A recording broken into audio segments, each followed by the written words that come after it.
Polyglots from all around the world. Oh, there's some really exciting stuff going on, like the Polyglot conference in Budapest. They've already uploaded part of a conversation from that with this Italian polyglot that speaks lots of different languages. It was kind of exciting watching that. I think you can find that on the Usernets. Well, I watched another video where Loki was speaking with some Singaporean friends and all these different languages, and I was going, wow, cool, you know, I can understand at least bits and pieces, and more of some languages than ever. I understand more Chinese Mandarin than Japanese, but I can usually have some idea of what's going on. So, you know, being a polyglot is a really exciting thing, and there's a lot of really exciting stuff going on out there. And if you have at least some passive comprehension of these different languages, it's going to enrich your life quite a bit. So, even though I'm more of a passive polyglot than an active one, I'm more of a home polyglot than a traveler. We're on this ranch in South Texas, so there's a big pachanga going on. Everybody's really having a good time. Even the horses over there are having a good time. But anyway, I was going to talk about, let's see, how many languages did I go through today? I spent the day in my apartment, but I went for a walk on campus. You know, our campus has a loop around it's been raining quite a bit down here in Texas, so I usually take a book with me, but this time I just took some flashcards to study as I was, so like a 2-mile walk. The language I took with me was ancient Greek. The ancient Greek vocabulary. Okay. What did I wake up to? Jeez, I can't remember. I know I did finish today. I finished reading the 4th Gospel in Finnish. So I've read all 4 Gospels of the New Testament in Finnish. I use a dictionary occasionally, but it's hardly necessary. And sometimes I like reading it out loud. It's kind of cool, just listening to how my voice sounds in Finnish. I moved into the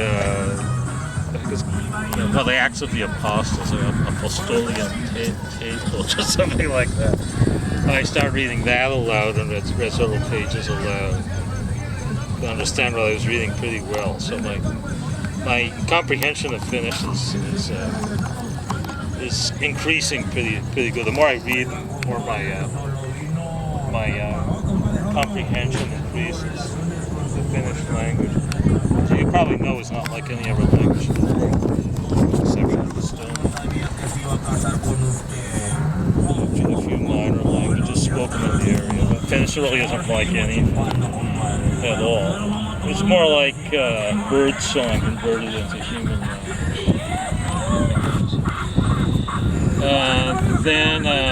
Actually I did some reading in the Muslim holy book and the Quran. I was reading the bilingual Quran in Indonesian and the original Arabic. The Arabic is like in these little windows on each page. They have the original Arabic, and I can read in the Indonesian and go back and look at what's going on in the Arabic. A lot of times I catch a lot of things.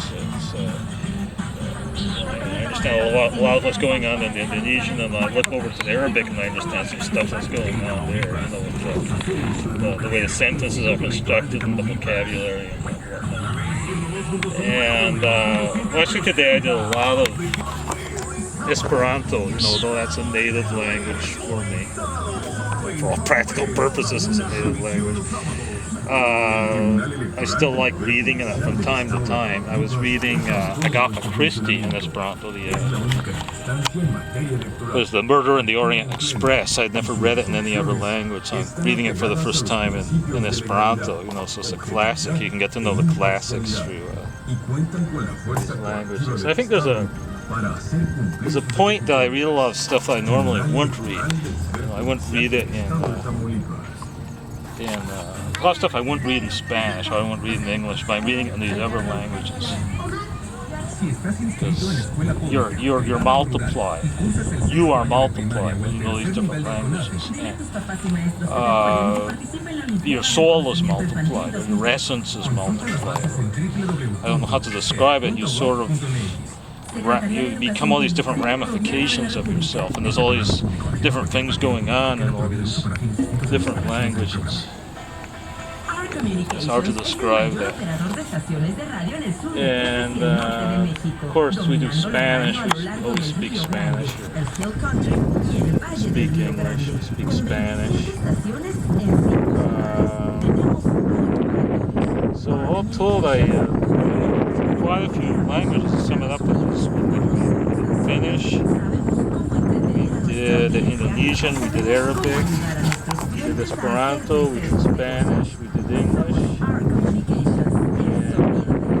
I did some German too, because I'm studying Indonesian for Indonesian to German dictionary, so I'm looking at reading through it and looking at Indonesian words and seeing how they're all defined in German, so I did quite a bit of German too. Okay, so that's it for my this documenting